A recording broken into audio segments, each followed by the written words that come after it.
میرے پیارے خوش الحان خان، تم نے کتنے دن تک سوگ منانا ہے؟ ارباب نے اسے بستر میں گھسے دیکھ کر اکتاہٹ بھرے انداز میں سوال کیا تھا۔ ویکینڈ تھا اور آگے 2 دن چھٹی تھی۔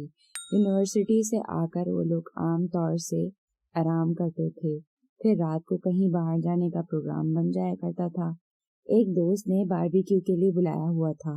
اس کے فارم ہاؤس پر بون فائر کا انتظام کیا گیا تھا اور ارباب وہاں دل و جان سے جانے کے لیے راضی تھا، لیکن وہ لڑکا خوش الحان کا دوست تھا۔ ارباب کی صرف سلام دعا تھی اور اسے اکیلے جانا مناسب نہیں لگ رہا تھا، اسی لیے وہ اب کافی دیر سے اسے وہاں چلنے کے لیے آمادہ کر رہا تھا۔ لیکن خوش الحان ڈھیٹ بنا بستر میں لحاف کا مورچہ بنائے آرام فرما رہا تھا۔ اب بھی ارباب کی بات سن کر وہ کچھ نہیں بولا، بلکہ لحاف کو مزید سر تک کھینچ لیا۔ ارباب اکتا کر اپنی جگہ سے اٹھا اور کھینچ کر اس کا لحاف اتارنے کی کوشش کی، لیکن وہ پہلے ہی حفاظتی اقدام کر چکا تھا، اس لیے ارباب کی کوشش ناکام ہو گئی تھی۔ میری بات سنو اے پہاڑوں کے بگڑے ہوئے امیر زادے، گزشتہ بار تو میں نے مذاق کیا تھا، لیکن اب بھی تم بستر سے نہ نکلے تو میں نے تمہارا ظالم ابا کو واقعی کال کر دینی ہے، پھر مزہ آئے گا تمہیں۔ وہ دھمکا رہا تھا۔ خوش الحان جانتا تھا کہ وہ واقعی ایسا کر بھی سکتا ہے، اس لیے لحاف چہرے سے ہٹا کر اکتائے ہوئے انداز میں بولا، کیا مسئلہ ہے تمہارا؟ دفعہ کیوں نہیں ہو جاتے ہو تم یہاں سے؟ میں نے کہا نا مجھے کہیں نہیں جانا۔ انداز میں بدتمیزی تھی۔ ارباب چند لمحے یہ سوچ کر کچھ نہیں بولا کہ خوش الحان کو اس کی طویل خاموشی سے اپنے رویے کی بدصورتی کا احساس ہوگا اور وہ اس سے رجوع کرنے کی کوشش کرے گا، مگر جب اس نے دوبارہ سے لحاف سر تک اوڑھ لیا تو ارباب اپنی جگہ سے اٹھا اور پوری طاقت سے اس کا لحاف کھینچ دیا۔ خوش الحان اب کی بار اس کی توقع نہیں کر رہا تھا، اس لیے لحاف اس کے پاؤں تک پھسلتا چلا گیا۔ اوئے خوشل کے بچے، یہ بولنے کا کون سا طریقہ ہے؟ شادی کیا ہو گئی تمہاری؟ سارے ادب و آداب ہی بھول گئے ہو؟ ارباب مصنوعی ناراضگی لہجے میں سمو کر بولا تھا۔ خوش الحان نے کوئی جواب نہیں دیا تھا۔ ارباب اس کے چہرے کے سامنے آ گیا اور ناک چڑھا کر بولا، شادی نہ ہو گئی، عجیب تماشا ہو گیا۔ ایسے تو لڑکیاں بھی نہیں کرتی جیسے تم کر رہے ہو۔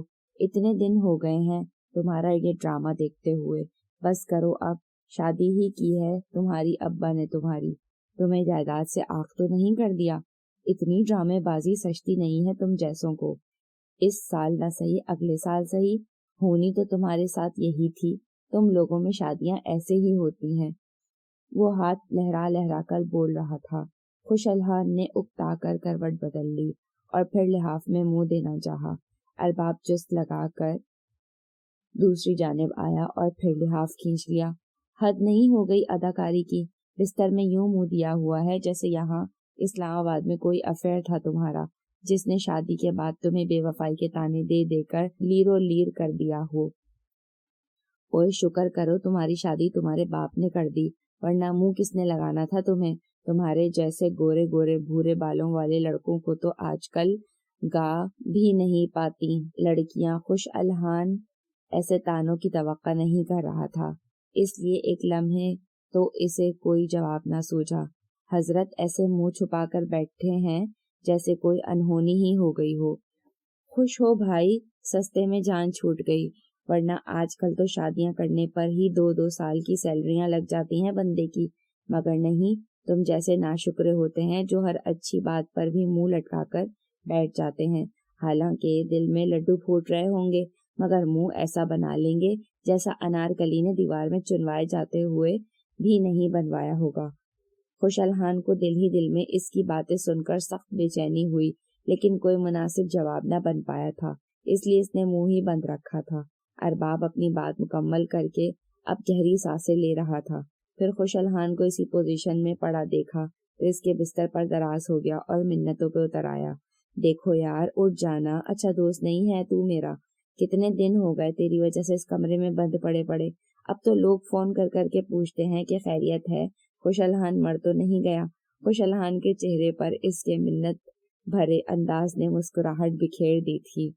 میں جھوٹ بول بول کر بھی تھک گیا ہوں، میں واقعی اب بتا دوں گا سب کو کہ زندہ ہے، مگر حالات مردوں سے بھی بدتر چل رہے ہیں، اور یہ بھی کہ اس کے باپ نے خیر سے بیاہ دیا ہے لڑکا، اسی کا سوگ منا رہا ہے۔ ارباب بہت بولتے ہو تم، چپ کر جاؤ پلیز، میرا واقعی کہیں جانے کا دل نہیں چاہ رہا، تم چلے جاؤ، اگر جانا ہے تو میں طاہا کو فون کر دیتا ہوں، وہ تمہیں سب سے ملوا دے گا، اچھے لڑکے ہیں وہ، تم بور نہیں ہوگے، اگر ہوئے تو کھانا کھا کر جلدی واپس آ جانا، اس نے منت بھرے انداز میں کہا تھا۔ ارباب بدکا، پھر گھور کر اسے دیکھا۔ خوشل، اب اتنا شودہ بھوکا بھی نہیں ہوں میں، تمہارا کیا خیال ہے میں باربیکیو کی وجہ سے مرا جا رہا ہوں؟ مرغی کی 2 مسالہ لگی ٹانگیں للچا رہی ہیں مجھے، اس نے اسے کھا جانے والی نظروں سے دیکھتے ہوئے کہا، پھر سر ہلایا۔ ہاں وہ بھی للچا رہی ہیں، باربیکیو دشمنوں کے ڈیرے پر بھی ہو تو ارباب کھا پی کر آتا ہے، مگر جگر اس وقت کھانے کی وجہ سے منتیں نہیں کر رہا تمہاری۔ میں دل سے چاہتا ہوں تم اپنی اس خود ساختہ جلاوطنی کا خاتمہ کر دو، دوبارہ سے ویسے ہی چلبل پانڈے ہو جاؤ تاکہ ہماری زندگی میں بہار آ سکے۔ تمہاری یہ سڑی ہوئی بوتھی دیکھ دیکھ کر تھکن ہونے لگی ہے اب۔ خوشحال چند لمحے چت لیٹا رہا، پھر کچھ سوچ کر اس نے اسے پاؤں سے ٹھوکا دیا۔ اچھا میں فریش ہو کر آتا ہوں، پھر کہیں باہر چلتے ہیں۔ فرقان کے یہاں نہیں، وہ سب آئے ہوں گے، میرا دل نہیں کرتا کسی سے بات کرنے کو۔ ارباب اس کی رضامندی پاتے ہی مطمئن ہو گیا تھا، اس لیے فوراً سائڈ پر ہوا۔ ٹھیک ہے میری امراؤ جان، جیسے تمہاری مرضی، وہ مزاحیہ انداز میں بولا تھا۔ خوشحال مزید کچھ کہے بنا باتھ روم کی جانب چل دیا۔ ارباب نے اس کے جانے کے چند لمحے تک انتظار کیا، پھر اس نے اپنا فون نکال کر ایک آڈیو میسج ریکارڈ کرنا شروع کر دیا تھا۔ میں نے اس موضوع پر بہت موویز دیکھی ہیں، بڑے بڑے ڈرامے فالو کیے ہیں اور بہت سے ناولز بھی پڑھے ہیں۔ یہ بڑی پرانی گھسی پٹی فلمی سچویشن ہے۔ ارباب نے سیخ کباب کا گرم گرم ٹکڑا چٹنی میں بھگو کر منہ میں رکھتے ہوئے کہا تھا۔ کباب اتنا گرم تھا کہ ایک لمحے کے لیے وہ چپ چاپ رہ گیا، مگر پھر ہاتھ سے منہ کو ہوا دیتے ہوئے گرم کباب کی تاثیر کو کم کرنے لگا۔ بڑا گرم کباب تھا، یہ تمہاری طرف کا بکرا لگتا ہے، پٹھان غسیلا۔ اپنی شرمندگی کو زائل کرنے کے لیے وہ مزاحیہ انداز میں بولا تھا۔ خوشحال کو بھی بھوک لگ رہی تھی اور کچھ باہر کے ماحول نے اس کی طبیعت پر چھائی بیزاری کے اثر کو زائل کر دیا تھا۔ وہ اچھا محسوس کر رہا تھا۔ ارباب کی باتیں بھی بری نہیں لگ رہی تھیں اسے۔ یہ بکرے کا قیمہ نہیں ہے، بیف کباب ہیں۔ خوشحال نے اپنا کباب چٹنی میں بھگو کر اسے پھونک مار کر ٹھنڈا کرتے ہوئے کہا تھا۔ ارباب کے ساتھ بیٹھ کر کھانا کھانے میں ذرا عجلت کا مظاہرہ کرنا پڑتا تھا، ورنہ حصے میں کچھ نہ آنا تھا۔ ارباب نے سر ہلایا۔ اچھا، پھر ہماری طرف کا جانور ہوگا۔ خیر میں تمہیں بتا رہا تھا کہ یہ جو تمہاری زندگی میں تھکی ہوئی سچویشن آ گئی ہے نا، اس کا فلموں اور ڈراموں میں ایک ہی حل نکلتا ہے۔ آخر میں لڑکا لڑکی آپس میں صلح صفائی کر کے ہنسی خوشی رہنے لگ جاتے ہیں، اور تماش بین جن کے دل ساری فلم میں ہیرو ہیروئن کی لڑائی پر دھڑکتے ہی رہتے ہوئے ہیں، گالیاں دیتے ہوئے اپنے اپنے گھروں کو واپس چلے جاتے ہیں۔ وہ اپنی طرف سے ان بے سروپا باتوں سے اسے حوصلہ دینے کی کوشش کر رہا تھا۔ اس ساری بکواس کا مطلب؟ خوشحال نے اب چکن ٹکے کی پلیٹ اپنی جانب بڑھائی تھی۔ سادہ الفاظ میں تمہیں نصیحت کرنے کی کوشش کر رہا ہوں کہ جو کام 2 دن بعد، 4 دن بعد، ہفتہ بعد کرنا ہی پڑتا ہے، یعنی اپنی زوجہ سے رجوع، تو ابھی کر لو، خواہ مخواہ اتنی تاخیر کا فائدہ۔ مزے کرو زندگی میں، دعائیں دو اپنے باپ کو۔ ہم مسکینوں کو دیکھو، ابھی سر پر 2 بڑے بھائی اور ان 2 بڑے بھائیوں پر ایک عدد چچا کنوارا بیٹھا ہے۔ 40-42 سے پہلے تو میرے باپ نے میرے بارے میں سوچنا بھی نہیں۔ خوشحال کو اس کی گفتگو سے پہلی بار چڑ ہوئی۔ چند لمحے وہ اس کا چہرہ دیکھتا رہا۔ اسے ایک دم کچھ کلک ہوا تھا۔ یہ سب تم کس کے کہنے پر کر رہے ہو ارباب؟ خان بابا نے کال کی تھی تمہیں؟ ارباب کا تیزی سے چلتا ہوا منہ ایک لمحے کے لیے رکا تھا، پھر اس نے خود کو سنبھالا۔ نہ نہیں، اتنا کہہ کر وہ زچ ہونے کی اداکاری کرتے ہوئے مزید بولا۔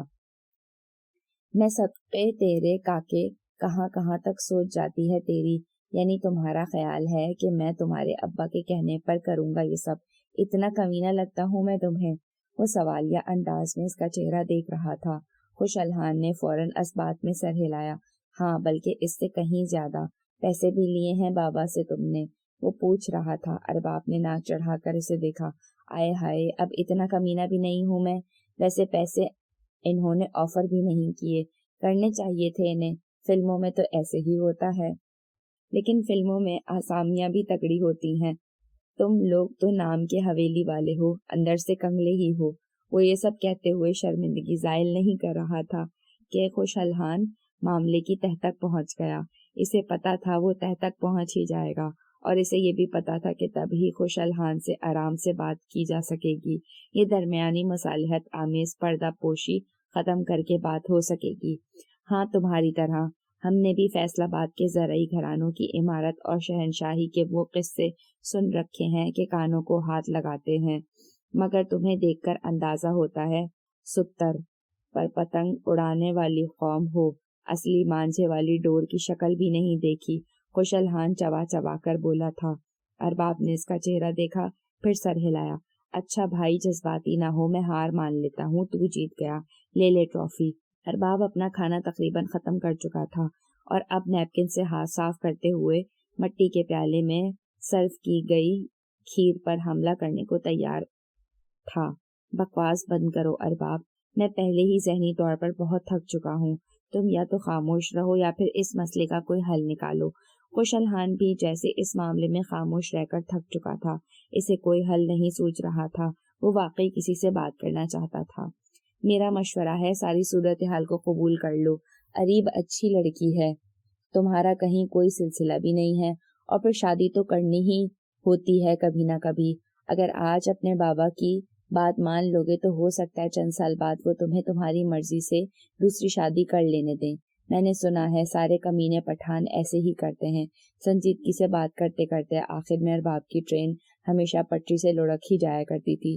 شٹ اپ ارباب پلیز، خوش الحان چڑھ کر بولا۔ اچھا، ایک اور حل بھی ہے، ارباب نے گفتگو میں سنسنی پیدا کرتے ہوئے کہا تھا۔ کسی ایسے انسان کو درمیان میں انوالو کرو جس کی بات خان صاحب سنتے ہوں، جن کے مشورے کی اہمیت ہو، جس کے کہے کو ٹالنا ان کے لیے ناممکنات میں سے ہو۔ وہ اس کا چہرہ دیکھ رہا تھا۔ ارباب سوچ میں پڑ گیا۔ ہے کوئی ایسا؟ ارباب نے استفہامیہ انداز میں پوچھا تھا، پھر مزید کہنے لگا، اگر کوئی ایسا ہے جسے خان صاحب اتنا ویلیو کرتے ہیں کہ ان کی بات ٹال نہیں سکتے تو بہتر ہے کہ تم ان کو اپروچ کرو، ان سے یہ سارا سلسلہ تفصیل سے ڈسکس کرو، اپنی مرضی بھی بتاؤ اور ان سے مدد مانگو۔ خوش الحان نے ذہن میں تیزی سے وہ سب یاد کرنے کی کوشش کی تھی جن کی آرا کو خان صاحب اہمیت دیتے تھے، پھر اسے کوئی یاد آ گیا تھا، سندل بھی، ہاں وہ ہو سکتی ہیں، وہ کر سکتی ہیں میری مدد۔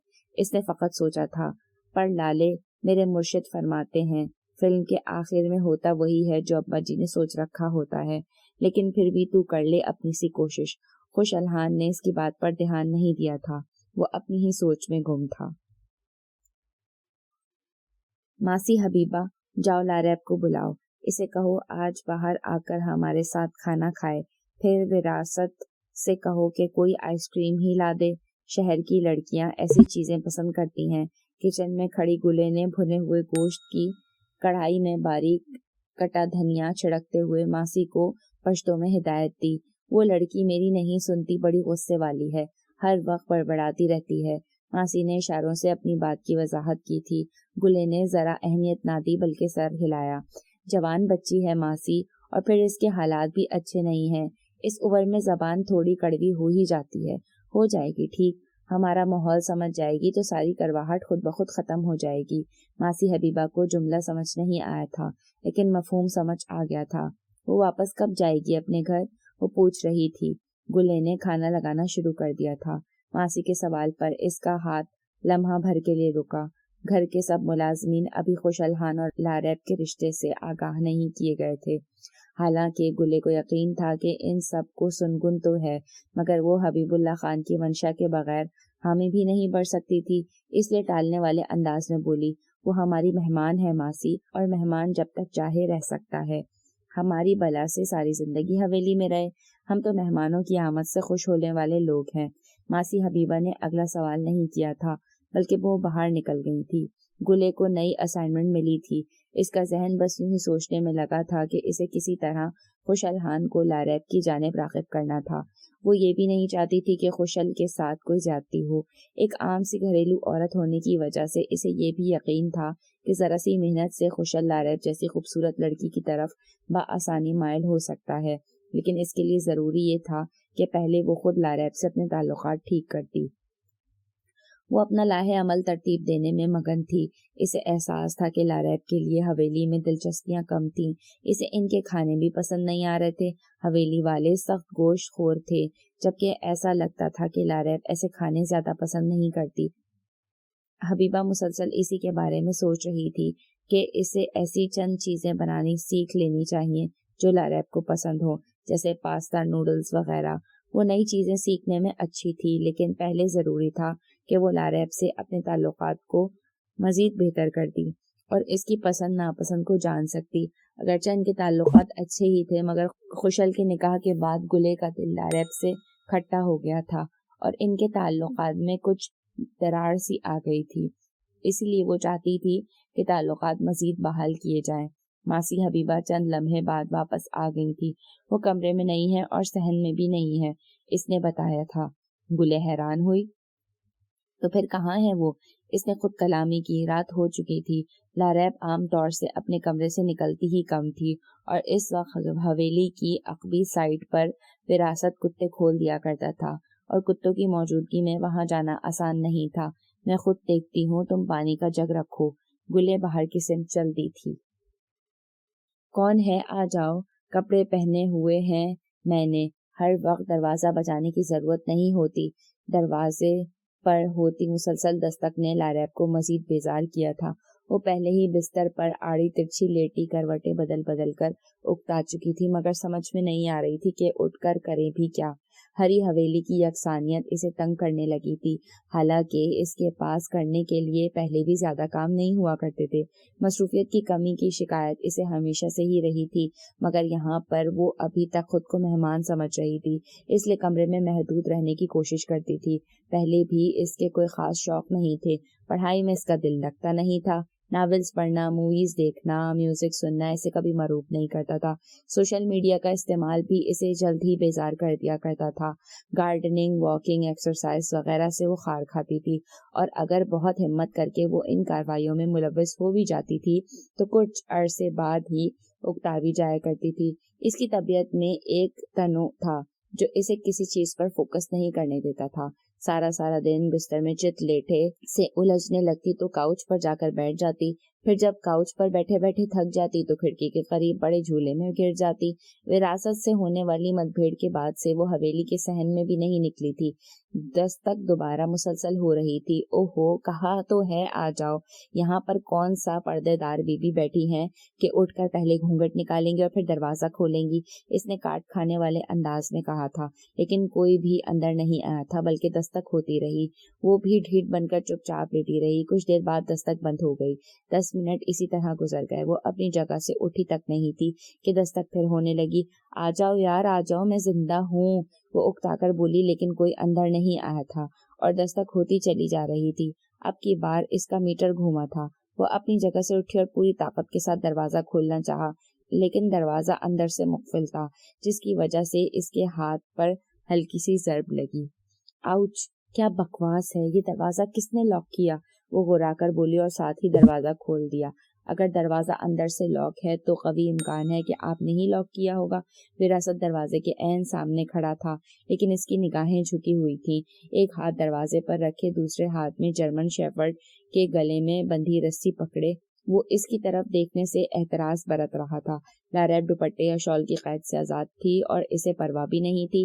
مجھے ماسی حبیبہ نے کہا تھا کہ آپ دروازہ نہیں کھول رہی. وہ کافی دیر تک دستک دیتی رہی، لیکن آپ نے جواب نہیں دیا. وہ پریشان ہو گئی تھی. وراثت نے فوراً وضاحت کی تھی کہ وہ کہیں اس وقت اس کی آمد پر مشکوک نہ ہو جائے. اچھا، میں تو مسلسل جواب دے رہی تھی، وہ نخوت سے بولی تھی. ماسی نے سنا نہیں ہوگا، وہ ذرا اونچا سنتی ہے نا. اس نے پھر وضاحت کی، لیکن لاریب نے انسنی کر دی تھی. وہ 2 قدم بھر کر باہر آ گئی. اس کی نگاہیں وراثت کے کتے پر تھیں. یہ تمہارا کتا ہے؟ وہ اس سے پوچھ رہی تھی. اونچا سا، صاف ستھرا، سیاہ چمکدار جرمن شیفرڈ کافی جاذب نظر تھا اور وراثت سے کافی مانوس لگتا تھا۔ کتا خان کا ہے، سوالتا میں ہوں، وراثت نے سابقہ انداز میں بنا کسی جانب دیکھے جواب دیا تھا۔ لاریب نیچے بیٹھی اور کتے کی گردن پر محبت سے ہاتھ پھیرنے لگی۔ اسے بالکل بھی ڈر نہیں لگا تھا۔ کیا نام ہے اس کا؟ یہ ایک ہی ہے یا اور بھی ہیں؟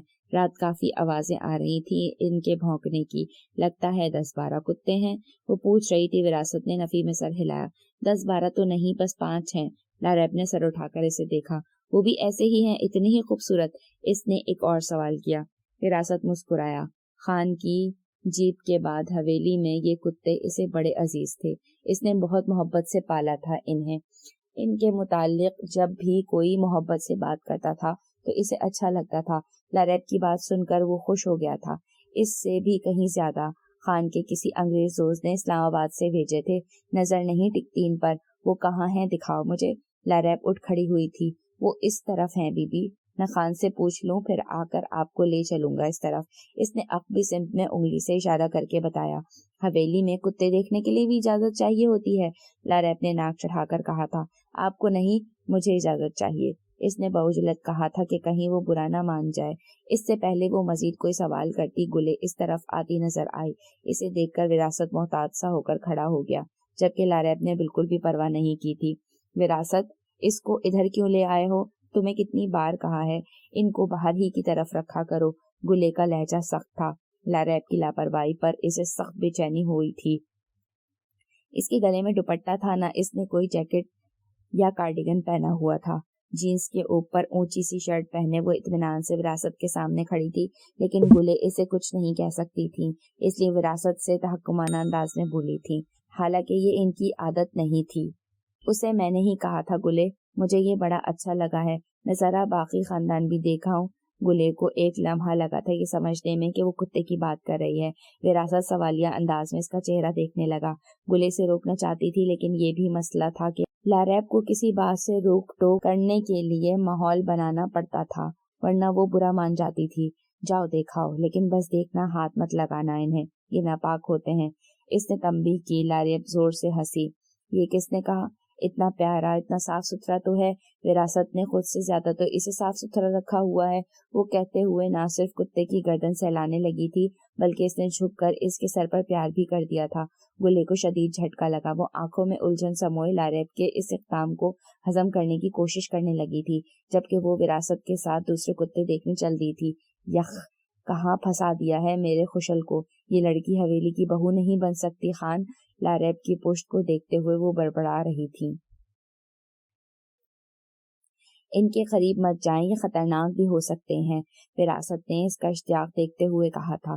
وہ بہت پرجوش ہو کر کتوں کی جانب بڑھی تھی، لیکن وہ ان کے لیے انجان تھے، اس لیے وہ ناک پھلا کر بھونکنے کی تیاری کرنے لگے تھے۔ وہ ڈری تھی، نہ گھبرائی تھی، بلکہ اطمینان سے انہیں پچکارتے ہوئے ان کے قریب آنے لگی۔ کم آن، وی کین بی فرینڈز۔ وہ ان میں سے ایک ایک کو چھو کر دیکھنا چاہتی تھی، لیکن کتے تعاون پر تیار نہیں تھے اور ان کے بھونکنے کی شدت دھیرے دھیرے بڑھنے لگی تھی۔ حویلی ان کی آوازوں سے گونج اٹھی تھی۔ وراثت اسی کی جانب دیکھ رہا تھا اور اس کا خیال تھا کہ وہ اب مدد کے لیے اس کی جانب دیکھے گی، لیکن اس نے ایسا نہیں کیا تھا۔ وراثت کو حیرت ہوئی۔ وہ کتوں سے خوفزدہ نہیں تھی اور نہ ہی ان سے خار کھا رہی تھی، بلکہ مسلسل انہیں انگریزی میں مخاطب کر کے پچکارتی چلی جا رہی تھی۔ کتے بھی اس کو اس درجہ مائل بکرم دیکھ کر دھیرے دھیرے نرم پڑنے لگے تھے۔ ان کے بھونکنے کی شدت کم ہونے لگی تھی۔ وراثت ذرا سا آگے بڑھا اور ایک کتے کے قریب بیٹھ کر اس کی گردن سہلانے لگا۔ آپ کو کتوں سے بہت محبت ہے؟ وہ اس سے پوچھ رہا تھا۔ اس نے بہت احتیاط سے جملہ ترتیب دیا تھا کہ کہیں خان کی مہمان کو برا نہ لگ جائے۔ اس نے پلٹ کر سے دیکھا، پھر اسی کی طرح بیٹھ کر ایک کتے کی گردن پر ہاتھ رکھ کر سہلایا تھا۔ وراثت بھی ذرا سا مسکرایا، کیونکہ وہ جانتا تھا یہ کسی بھی کتے کو رام کرنے کا پہلا طریقہ ہے۔ خان کی مہمان یقیناً کتوں کے ساتھ ساتھ اس کو بھی بغور دیکھ رہی تھی، بہت زیادہ۔ میں نے ان سے زیادہ کسی کو مہربان نہیں دیکھا، وہ بولی تھی۔ وراثت نے ایک نظر حویلی کے کمروں کی کھڑکیوں میں سے جھانکتی ہوئی روشنی کو دیکھا۔ وہ اندازہ کرنا چاہتا تھا کہ کوئی اسے دیکھ تو نہیں رہا۔ پھر اس نے دوبارہ مہمان کی جانب دیکھا۔ وہ کیسے؟ یہ آپ کا پردہ رکھتے ہیں، آپ کے راز فاش نہیں کرتے، آپ ان کو جو مرضی کہہ لیں، یہ پلٹ کر جواب نہیں دیتے۔ اور وہ لمحے بھر کو روکی، پھر اس کی ذرا سا قریب ہو کر بولی، یہ آپ کی بات کا برا بھی نہیں مانتے، آپ سے ناراض نہیں ہوتے۔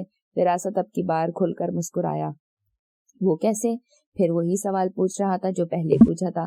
لاریب نے اس کے چہرے کی جانب دیکھا، پھر نہایت سخت لہجے میں گالی دینے والے انداز میں بولی، وراثت تم کتے ہو۔ وراثت کو خفیف سا جھٹکا لگا، اس نے خشمگی نگاہوں سے اسے دیکھا، اس کے چہرے کے تاثرات یکدم بدل گئے۔ برا لگا نا؟ وہ اس سے پوچھ رہی تھی، لیکن اس سے پہلے کہ وہ کوئی جواب دیتا کہنے لگی، اب ذرا اس کتے کو کتا کہہ کر دیکھتے ہیں، مجال ہے اسے برا لگے۔ وراثت کو اب سمجھ آئی کہ اس نے اسے گالی دے کر کیا سمجھانا چاہتا۔ بس اسی لیے اچھے لگتے ہیں نا مجھے کتے، فضول قسم کے نخرے نہیں کرتے، خواہ مخواہ کی بے تکلفی بھی نہیں دکھاتے، اور کتا کہہ لو تو ناراض بھی نہیں ہوتے۔ وراثت کو بالکل اندازہ نہیں تھا کہ وہ ذو معنی باتیں اس انداز میں کہہ رہی تھی یا اسی طرح بات کرنے کی عادی تھی۔ ہو سکتا ہے ان کی زبان میں لفظ انسان گالی کے طور پر رائج ہو، یہ ایک دوسرے کو یہی کہہ کر غصہ دلاتے ہوں اور انسان کہے جانے پر انہیں برا لگتا ہو۔ ذرا انہیں بھی انسان کہہ کر دیکھیں، وہ سادہ سے انداز میں بولا تھا، لیکن لاریب ہنس پڑی۔ ہاں یہ بھی ہو سکتا ہے، لیکن ہم ابھی یہ سوشل ایکسپیریمنٹ نہیں کریں گے، تب تک مجھے اپنی اس تھیوری کے ساتھ خوش رہنے دو کہ کتے اس لیے اچھے ہوتے ہیں کہ وہ برا نہیں مانتے، وہ ناراض نہیں ہوتے۔ وراثت کو پہلی بار اس کے چہرے پر عجیب سی سختی نظر آئی تھی۔ وہ جواباً کہنا چاہتا تھا لیکن خاموش رہا کہ بہرحال ملازم تھا، جبکہ لاریب اسی کتے کی گردن پر سہلانے لگی تھی جس کی پہلے بھی گردن وہ سہلا چکی تھی۔ وہ کتا اب اس کے ارد گرد دوستانہ سے انداز میں گھوم رہا تھا۔ وہ بھی لاپرواہ انداز میں گھاس پر اطمینان سے بیٹھ کر ساری صورتحال کا لطف اٹھانے لگی تھی۔ رات گئے اپنے بستر پر لیٹ کر بھی وراثت اس لڑکی کے چہرے کو ذہن سے محو نہیں کر پا رہا تھا۔ یہ اس کے ساتھ پہلی بار ہوا تھا کہ حویلی میں اس سے اتنی بات کرنے والی کوئی خاتون مہمان آئی تھی۔ گلے بھی اس سے بات کر لیا کرتی تھی، لیکن ان کے درمیان زیادہ تر گفتگو ایسے ہی ہوتی تھی جیسے مالک اور ملازم کے درمیان ہوتی ہے۔ اتنی بے تکلفی سے صرف خوشحال خان ان سے بات کرتا تھا۔ گھر کے ملازمین میں مالک کے متعلق معلومات رکھنے میں ڈرائیورز سب سے پہلے نمبر پر آتے ہیں۔ وراثت کو بھی خان اور اس کے خاندان کے متعلق کافی کچھ پتا تھا۔ بہت سے رشتہ داروں کے گھروں اور ان کے فون نمبرز بھی سے پتا تھے۔ وہ خواتین کو مخاطب نہیں کرتا تھا، لیکن اسے ان کے ناموں سے واقفیت تھی۔ وہ پہلے سے جانتا تھا لاریب کون تھی، وہ اس کے باپ کے نام سے بھی واقف تھا۔ اسے اس بات کی بھی سنگن تھی کہ یہ لڑکی کسی غلط قسم کی سرگرمیوں میں ملوث ہے۔ اس نے حبیب اللہ خان کو اس لڑکی کی وجہ سے کئی بار پریشان بھی دیکھا تھا، لیکن پھر بھی وہ ایک پہیلی تھی اور وراثت کا دل شدت سے چاہنے لگا تھا کہ وہ اس پہیلی کو سلجھائے۔ اپنے کمرے میں بستر پر لیٹے اس نے اپنے چھوٹے بھائی کے بستر کی جانب دیکھا۔ رحمت سویا ہوا نہیں تھا، لیکن بے حس و حرکت پڑا غنودگی میں محسوس ہوا تھا۔ وہ وراثت کی طرح خان کے زیادہ قریب نہیں تھا، لیکن گلے اس پر بھروسہ کرتی تھی۔ اسے کام کے تحت حویلی کے اندر آنے جانے کی اجازت مل جاتی تھی۔ رحمت خان او رحمت خان اسے مخاطب کرنا چاہتا۔ رحمت خانان، یہ جو حویلی میں نئی مہمان آئی ہے یہ کون ہے؟ اس کے بھائی نے اد کھلی آنکھوں سے حیرانی اور استفہام میں گھر کر اس کا چہرہ دیکھا۔ وہ لوگ حویلی اور اس کے خواتین مکین کی متعلق ذرا کم ہی بات کیا کرتے تھے۔ وراثت روب قائم رکھنے کو رحمت خان کے ساتھ نہ صرف کافی دبدبے سے بات کرتا تھا بلکہ بات ہی کم کرتا تھا، اس لیے رحمت کے چہرے پر اچنبھے کی کیفیت چمکنے لگی تھی جسے وراثت نے فوراً بھانپ لیا تھا۔ وہ تمہیں زیادہ ڈانٹتی تو نہیں؟ وہ کافی سخت مزاج لگتی ہے۔ اگر تمہیں ڈانٹے یا سختی سے بات کرے تو مجھے بتانا، میں خان سے بات کروں گا۔ حویلی کے ملازم ہونے کا مطلب یہ نہیں ہے کہ اب ہم عورتوں کی ڈانٹ بھی برداشت کریں۔ اس نے فوراً بات بنائی۔ رحمت نے سوچتے ہوئے نفی میں سر ہلایا۔ نہیں، وہ تو مجھ سے بات ہی نہیں کرتی، چپ رہتی ہے۔ وراثت نے سنی انسنی کر دی تھی۔ رحمت پھر خاموش لیٹا رہا۔ وراثت کو پھر لیٹے لیٹے کچھ یاد آ گیا تھا۔ اس نے رحمت کی جانب دیکھا۔ اب کی بار وہ گہری نیند میں محسوس ہوتا تھا۔ وراثت دھیرے سے اپنی جگہ سے اٹھا اور دروازے کے پیچھے لگے کیل پر لٹکے اپنے کپڑوں میں سے کچھ لینے لگا۔ چند لمحوں بعد اس کا والیٹ اس کے ہاتھ میں تھا۔ اس نے اس کو کھول کر اس کے اندر سے ایک موڑا توڑا سا کاغذ نکالا۔ وہ کسی عورت کے شناختی کارڈ کی فوٹو اسٹیٹ کاپی تھی۔ خان نے چند دن پہلے کہیں جاتے ہوئے یہ کاپی اسی سے کروائی تھی۔ وراثت سیاہی مائل تصویر کو بغور دیکھنے لگا۔ اپنے حلیے سے ماڈرن نظر آنے والی اس خاتون کے چہرے میں حویلی کے مہمان کی شباہت تھی۔ وراثت نے اس کاغذ کے ٹکڑے کو پلٹا تھا اور پھر اس پر لکھا نام پڑھنے کی کوشش کی۔ شیریں خلیق محمد۔ وہ خان کے رشتہ داروں میں سے ایسے کسی نام کی خاتون سے واقف نہیں تھا۔ انا تحبک، یہ دو الفاظ نہیں تھے، یہ کسی کی پوری زندگی تھی جو اس وقت ایک گولڈ پینڈنٹ کی صورت میں شیریں خلیق محمد عرف مہر افروز کی ہتھیلی پر پڑی جگمگا رہی تھی۔ داؤد نے اس کے لیے کسٹمائزڈ گولڈ پینڈنٹ بنوایا تھا۔ ان دو الفاظ میں موجود تینوں نقطوں کی جگہ ہیرے جڑے ہوئے تھے۔ یہ آرٹیکل خوبصورت اور قیمتی تھا، لیکن سب سے اہم بات یہ تھی کہ اسے ڈیزائن داؤد نے خود ہی کیا تھا۔ دبئی کی ایک جویلری آرٹسٹ اسے کسٹمائز آرڈر تیار کرتی تھی، جس کے ڈیزائن بنوانے والے خود لکھ کر دیتے تھے۔ شیریں بالکل نہیں جانتی تھی کہ داؤد اس کو منہ دکھائی میں کیا دینے والا ہے۔ وہ اگرچہ اسے تحفے تحائف دیتا رہتا تھا، لیکن یہ باقاعدہ منہ دکھائی پینڈنٹ تھی، جس کے لیے داؤد کافی عرصے سے سوچ بچار کر رہا تھا، جبکہ وہ بے چینی سے اس کی منتظر تھی۔ اسے صرف اندازہ تھا کہ وہ جولری یا گھڑی وغیرہ جیسی کوئی چیز خریدے گا۔ وہ بار بار اسے کہہ چکا تھا کہ اسے خواتین کے لیے گفٹس خریدنے کا تجربہ نہیں رہا، اور وہ ڈرتا تھا کہ اس کی خریدی ہوئی کوئی چیز شیریں کے شایان نشان نہیں ہوگی۔ وہ پہلے بھی شیریں کو تمام اہم ایونٹس پر ساتھ لے جا کر اس کی پسند کی ہوئی چیز دلوا دینے کا عادی تھا، اس لیے ہاتھ سے کی گئی سادہ سی کیلیگرافی والا یہ کسٹمائز پینڈنٹ اسے بے حد خوبصورت لگا۔ اگرچہ کیلیگرافی کے حساب سے وہ بالکل بھی عمدہ نہیں تھا، لیکن وہ الفاظ داؤد نے خود لکھے تھے۔ یہ بات بہت اہم تھی۔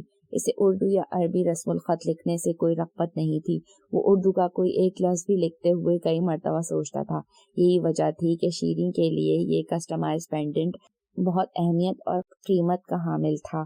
شیریں نے اپنی ہتھیلی کی جانب دیکھا، وہ پھر مسکرائی۔ داؤد سرشار سا ہو کر اس کا چہرہ دیکھنے لگا۔ ان کی شادی کا وہ ریسیپشن جس کی تیاریاں وہ دن رات کر رہی تھی، بالکل سادگی سے دے دیا گیا تھا۔ موسیقی، پھول، رنگ، خوشبو، انسانوں اور ان کی نمود و نمائش سے آری اس ریسیپشن میں کچھ بھی نہیں تھا جس کی منصوبہ بندی وہ اتنے دنوں سے کر رہی تھی، لیکن اسے جیسے پرواہ بھی نہ رہی تھی۔ وہ سادہ ترین لباس میں اپنے گھر سے داؤد کے گھر منتقل ہو گئی تھی، لیکن داؤد نے اس کے استقبال میں کوئی کسر نہ چھوڑی تھی۔ وہ واقعی سے کسی ملکہ سے کم نہ سمجھتا تھا۔ اس کے الفاظ ہی نہیں، انداز بھی اس کے سرشار دل کی مسرور کیفیت خوب عیاں کر رہے تھے۔ مائی گاڈ، ترس گیا تھا یہ مسکراہٹ دیکھنے کو۔ اگر مجھے پتا ہوتا یہ تمہیں مسکرانے پر مجبور کر دے گا تو میں یہ پہلے ہی تمہیں دے دیتا، وہ مزید بولا تھا۔ وہ مسکرائی اور ہتھیلی پر پڑے پینڈنٹ کو مزید ستائشی انداز میں دیکھا۔ یہ بہت خوبصورت ہے داؤد، اس نے کچھ کہنا چاہا، لیکن داؤد نے اس کی بات کاٹ دی تھی۔ نہیں، اس نے نفی میں گردن ہلائی۔ اس زمین پر فی الوقت اس مسکراہٹ سے خوبصورت کچھ بھی نہیں ہے۔ تمہیں پتا ہے تم کتنی صدیوں کے بعد مسکرائی ہو؟ وہ پوچھ رہا تھا۔ شیریں نے اس کی جانب دیکھا۔ اس کے چہرے پر ابھی بھی مسکراہٹ تھی، مگر اب کی بار اس مسکراہٹ میں عجیب سی لاچاری تھی، جیسے گزشتہ 2 ہفتوں میں ہونے والے واقعات کو بھول جانا چاہتی ہو۔ چشم تصور میں گلاب کے سرخ پھولوں سے سجا، خوشبوؤں میں بسا اس کا کمرہ یکدم اسپتال کے کمرے میں بدلنے لگا تھا۔ 200 صدیاں! مجھے ایسا لگ رہا ہے جیسے میں واقعی 200 صدیوں بعد اس مسکراہٹ کو دیکھ سکتا ہوں، محسوس کر سکتا ہوں۔ مجھے لگ رہا ہے میں آج زندہ ہو گیا ہوں، داؤد نے محبت بھرے لہجے میں کہا۔ وہ خاموش رہی، لیکن چہرے سے مسکراہٹ غائب ہونے لگی تھی۔ یہ پہلی بار نہیں تھا کہ داؤد اس سے اپنی والہانہ محبت کا اظہار کر رہا تھا یا اسے سراہ رہا تھا۔ شیریں اس کے منہ سے ایسی باتیں سننے کی عادی تھی، لیکن اسے ایسی باتیں بہت امپریس نہیں کرتی تھی۔ وہ اپنی ذات کے متعلق اس قدر پر اعتماد تھی کہ اسے ہمیشہ لگتا تھا وہ چاہے جانے کے لیے ہی پیدا کی گئی ہے۔ تو اگر داؤد اس کی تعریف میں زمین آسمان کے قلابے ملا ہی رہا ہے تو اسے ملانے ہی چاہیے۔ شیریں خلیق محمد یہ سب ڈیزرو کرتی ہے، مگر چندن کی بیماری نے اس کے ہوش ٹھکانے لا دیے تھے۔ اسے سمجھ میں آ گئی تھی کہ انسان کو جب پانی کے بلبلے سے مشابہت دی جاتی ہے تو اس کا حقیقی مطلب کیا ہوتا ہے۔ گزشتہ 2 ہفتے اس کی زندگی کے بے حد تکلیف دہ دن تھے۔ ان 2 ہفتوں نے اس کی اوقات بہت اچھی طرح سے سمجھا دی تھی۔ 2 ہفتوں میں اس کے وجود میں ہی نہیں، اس کے رویے میں بھی بے پناہ تبدیلیاں رونما ہوئی تھی۔ ڈاکٹرز کہتے تھے جو پیراسائٹ اس کے دماغ میں پل رہا ہے، اس کی جسامت کافی چھوٹی ہے۔ وہ اسے ایک انسانی بال کے 10ویں حصے سے مشابہت قرار دے رہے تھے، لیکن اس چھوٹی سی چیز نے اس کے ساتھ اتنے بڑے وجود کو ہلا کر رکھ دیا تھا۔ زلزلہ آ جانے سے جیسے زمین اتھل پتھل ہو جایا کرتی ہے، اس کی پوری زندگی ایسے ہی اتھل پتھل ہو کر رہ گئی تھی۔ اس کا علاج شروع ہو چکا تھا، اسٹیرائڈز کی ہائی ڈوز اسے استعمال کروائی جا رہی تھی جس کے الگ سے کافی مضر اثرات تھے۔ شیری نے کئی سال لگا کر جس حسن کو اس درجہ سوارا نکھارا تھا وہ 2 ہفتوں میں ڈھل گیا تھا۔ اس کا چہرہ زرد ہو چکا تھا، اس کی آنکھوں کے نیچے سیاہ حلقے چمکنے لگے تھے، اس کی کلائیوں پر انجیکشنز لگے رہنے کی وجہ سے نیلے نیلے دھبے نظر آنے لگے تھے۔ وہ پہچانی نہیں جاتی تھی، لیکن پھر بھی اس کے سامنے بیٹھا اس کا شوہر اس پر فراخ دلی سے محبت لٹا رہا تھا۔ اسے خوش ہونا چاہیے تھا مگر اس سے نہیں ہوا جا رہا تھا۔ اس کو ہمہ وقت لگتا رہتا تھا جیسے اس کے دماغ میں کوئی ننھا سا پیراسائٹ نہیں ہے بلکہ ایک دیو ہیکل عفریت ہے جو یکدم دوبارہ سے سامنے آ کر کھڑا ہو جائے گا۔ وہ اس خوف سے پیچھا نہیں چھڑا پا رہی تھی۔ داؤد کے الفاظ اس کی سماعتوں میں جذب ہو جانے کے بجائے ادھر ادھر پنگ پونگ بال کی طرح اچھلنے لگے تھے۔ وہ اس کے ہلتے ہوئے ہونٹوں کو دیکھ رہی تھی لیکن اسے سمجھ میں نہیں آ رہا تھا کہ وہ کیا کہہ رہا ہے۔ اس نے ہمت کر کے اس کے الفاظ کی جانب توجہ دی۔ تمہیں کھو دینے کا تصور جان لیوا تھا مہر، میں ڈر گیا تھا مہر، بہت ڈر گیا تھا۔ وہ کہہ رہا تھا، شیری کہنا چاہتی تھی، میں ابھی بھی ڈری ہوئی ہوں داؤد، میرے لیے بھی یہ تصور جان لیوا ہے۔ میں بھی خود کو کھونا نہیں چاہتی۔ میں جو خود کو بہت بہادر سمجھتی تھی، موت کی ذرا سی آہٹ محسوس کرتے ہی ادموئی ہو گئی ہوں۔ لیکن اس کے منہ سے ایک لفظ تک نہ نکلا تھا۔ اس نے بے حد تھکے ہوئے انداز میں داؤد کے کندھے پر سر ٹکا لیا تھا۔